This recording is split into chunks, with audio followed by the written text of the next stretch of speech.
بسم اللہ الرحمن الرحیم۔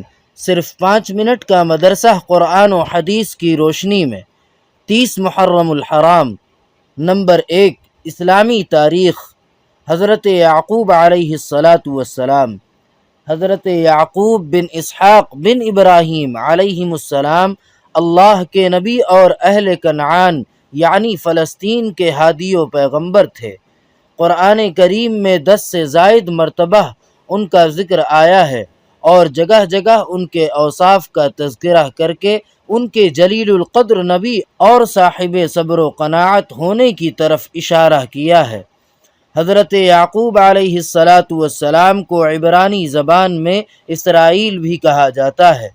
حضرت ابراہیم علیہ السلام کی جو نسل آگے چل کر بنی اسرائیل کہلائی وہ انہی کی طرف منسوب ہے۔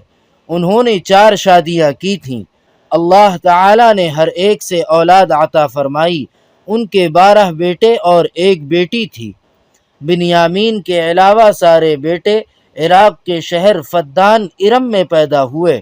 130 سال کی عمر میں وہ اپنے محبوب بیٹے حضرت یوسف علیہ السلام کی فرمائش پر اپنے پورے خاندان کے ساتھ مصر چلے گئے تھے۔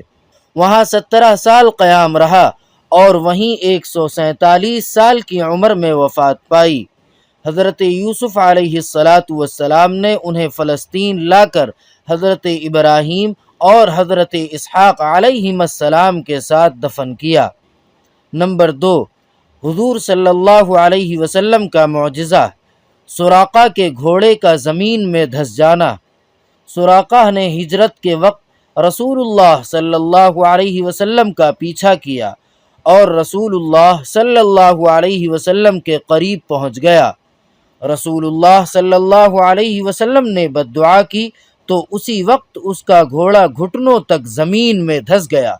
پھر اس نے دعا کی درخواست کی اور وعدہ کیا کہ جو بھی آپ صلی اللہ علیہ وسلم کی تلاش میں آئے گا اس کو میں واپس کر دوں گا۔ تو آپ صلی اللہ علیہ وسلم نے دعا کی، چنانچہ گھوڑا زمین سے نکل آیا۔ نمبر 3، ایک فرض کے بارے میں، باجماعت نماز پڑھنے کی نیت سے مسجد جانا۔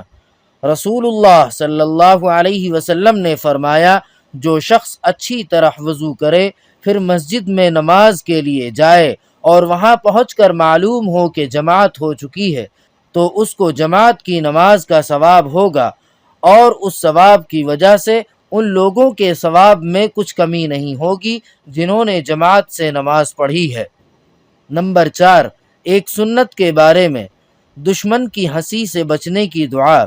رسول اللہ صلی اللہ علیہ وسلم یہ دعا پڑھا کرتے تھے، اعوذ باللہ من جہد البلاء ودرک الشقاء وسوء القضاء وشماتۃ الاعداء۔ ترجمہ، میں بلاؤں کی سختی اور بدبختی کے لاحق ہونے اور بری تقدیر اور دشمنوں کے ہنسنے سے اللہ کی پناہ چاہتا ہوں۔ نمبر 5، ایک اہم عمل کی فضیلت، سورہ یاسین پڑھنا۔ رسول اللہ صلی اللہ علیہ وسلم نے فرمایا، ہر چیز کا ایک دل ہوتا ہے اور قرآن پاک کا دل سورہ یاسین ہے، اور جو شخص سورہ یاسین پڑھے تو اس کے پڑھنے پر اللہ تعالی 10 مرتبہ قرآن کریم پڑھنے کا ثواب لکھتے ہیں۔ نمبر 6، ایک گناہ کے بارے میں، مسلمانوں کو تکلیف پہنچانا۔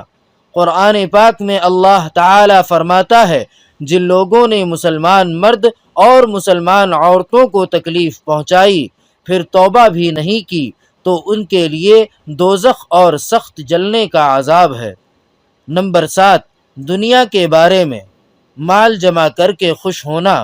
قرآن پاک میں اللہ تعالی فرماتا ہے، جو شخص انتہائی حرص و لالچ سے مال جمع کرتا ہے اور پھر وہ خوشی سے اس کو بار بار گنتا ہے اور سمجھتا ہے کہ اس کا یہ مال اس کے پاس ہمیشہ رہے گا، ہرگز نہیں رہے گا، بلکہ اللہ تعالی اس کو ایسی آگ میں ڈالے گا جو ہر چیز کو توڑ پھوڑ کر رکھ دے گی۔ نمبر 8، آخرت کے بارے میں، جہنم کی وادی۔ رسول اللہ صلی اللہ علیہ وسلم نے فرمایا، ویل، جہنم میں ایک گہری وادی ہے جس میں کافر کو ڈالا جائے گا تو اس کی تہ تک پہنچنے سے پہلے 40 سال لگ جائیں گے۔ نمبر 9، قرآن سے علاج، شہد کے فوائد۔ قرآن پاک میں اللہ تعالی فرماتا ہے یخرج من بطونها شراب مختلف الوانه فیہ شفاء للناس۔ ترجمہ، ان مکھیوں کے پیٹ سے پینے کی چیز نکلتی ہے جس کے رنگ مختلف ہوتے ہیں، اس میں لوگوں کے لیے شفا ہے۔ خلاصہ، شہد ایک ایسی قدرتی نعمت ہے جو مکمل دوا اور بھرپور غذا بھی ہے، جو ہر شخص اور ہر عمر والے کے لیے بے حد مفید ہے۔ خصوصیت سے صبح نہار منہ اس کا استعمال بڑی بڑی بیماریوں سے حفاظت کا ذریعہ ہے۔ نمبر 10، نبی صلی اللہ علیہ وسلم کی نصیحت۔ رسول اللہ صلی اللہ علیہ وسلم نے فرمایا، اس شخص کی طرح نماز پڑھو جو سب سے رخصت ہونے والا ہے، اور اس طرح نماز پڑھو گویا تم اللہ تعالی کو دیکھ رہے ہو۔ اگر یہ حالت پیدا نہ ہو سکے تو کم از کم یہ کیفیت ضرور ہو کہ اللہ تعالی تمہیں دیکھ رہے ہیں، اور لوگوں کے پاس جو کچھ ہے اس سے بے پرواہ ہو جاؤ، تم غنی ہو جاؤ گے۔ سبحان ربک رب العزت عما یصفون وسلام علی المرسلین والحمد للہ رب العالمین۔